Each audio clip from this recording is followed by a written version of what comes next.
Ferruccio Lamborghini était un prisonnier de guerre.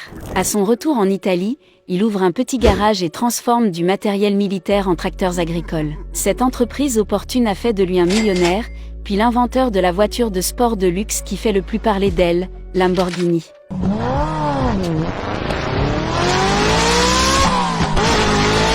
Tout a commencé lorsqu'Enzo Ferrari lui a dit qu'il n'était qu'un simple fermier. En 1916, Ferruccio est né dans une ferme de la ville rurale de Renazzo, dans le nord de l'Italie. Ses parents cultivent des raisins pour fabriquer du vin et l'élèvent au milieu de leurs vignes. Ils lui ont appris à retrousser ses manches et à avoir la volonté de fabriquer des produits de qualité. Ferruccio a pris leur leçon à cœur, mais pas de la manière qu'ils avaient espéré ou imaginé. Il était plus intéressé par la réparation de leurs tracteurs que par l'apprentissage de la gestion de la ferme. En plus d'être décevant, il était considéré comme risqué de s'éloigner de l'entreprise familiale. Pourtant, Ferruccio choisit d'explorer sa passion et étudie la mécanique à l'Institut technique Fratelli Tadia. Aux grandes dames de son père, Ferruccio n'a jamais regardé en arrière après avoir obtenu son diplôme. Il commence à s'entraîner avec un maître forgeron qui partage tous ses secrets de ferronnerie et de soudure. Mais ce n'était pas suffisant pour impressionner une grande usine sur laquelle il avait les yeux rivés, Cavalier Righi, à Bologne. À l'époque, l'usine travaillait à l'entretien des véhicules de l'armée italienne. Têtu et obstiné, Ferruccio persiste et réussit à convaincre le propriétaire de l'engager. À 18 ans, il part et retourne dans sa ville natale, Renazzo. Là, il a ouvert un atelier avec son ami de longue date, Marino Filippini. Ce n'est que des années plus tard qu'il découvre que c'est le premier pas vers la transformation de sa passion en un empire. Mais d'abord, il doit échapper aux griffes de ses ravisseurs. Lorsque la Seconde Guerre mondiale éclate, Ferruccio est arraché à sa vie insouciante. Il est appelé sous les drapeaux par la Royal Italian Air Force et est affecté comme mécanicien à la garnison de l'île de Rhodes, en Grèce. 3 ans plus tard, l'Italie se rend. Ensuite, les forces allemandes ont pris le contrôle de la garnison et ont expulsé les Italiens.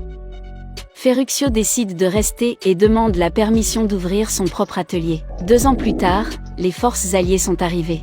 Elles ont fait prisonnier tous les membres de la garnison, y compris Ferruccio. Lorsqu'ils ont découvert ses aptitudes techniques, ils l'ont fait travailler à la réparation de leurs véhicules.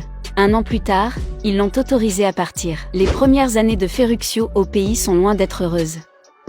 Sa femme, Clelia Monti, est décédée en donnant naissance à leur seul enfant, Tonino. Par la suite, Ferruccio s'occupe de son atelier, où il répare surtout des véhicules d'avant-guerre, des camions et des tracteurs.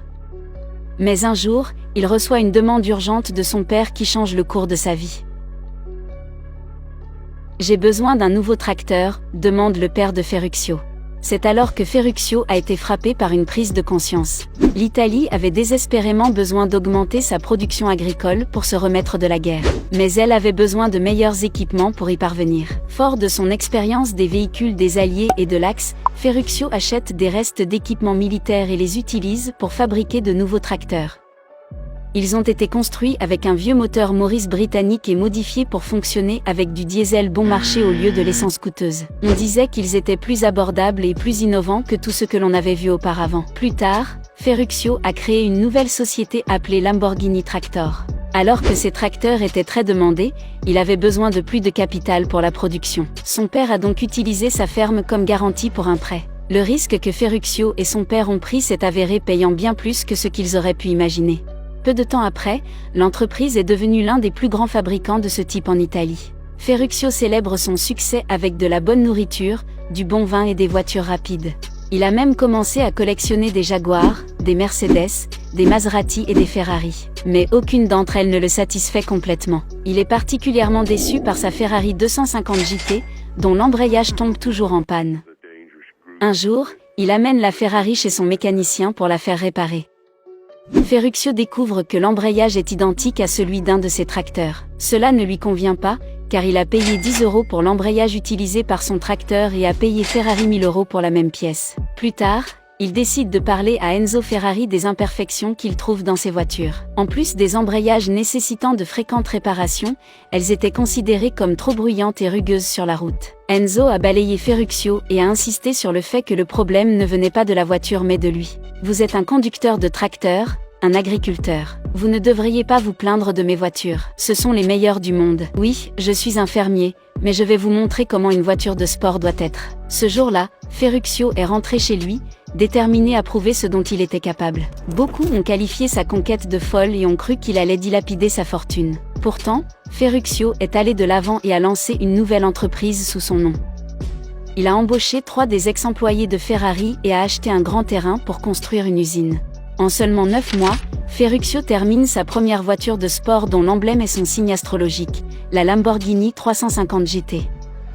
Considérée comme un chef-d'œuvre technique, elle comprenait un moteur V12, une transmission à 5 vitesses, des freins à disque aux 4 roues et une suspension indépendante aux 4 roues. Elle est dévoilée pour la première fois au Salon de l'Automobile de Turin et est encensée par les clients et les critiques. Ferruccio a prouvé à Enzo et à ses sceptiques qu'il n'était pas seulement un agriculteur mais aussi un génie mécanique capable de construire des voitures supérieures. C'était une voiture sophistiquée qui avait beaucoup de classe et qui était facile à utiliser.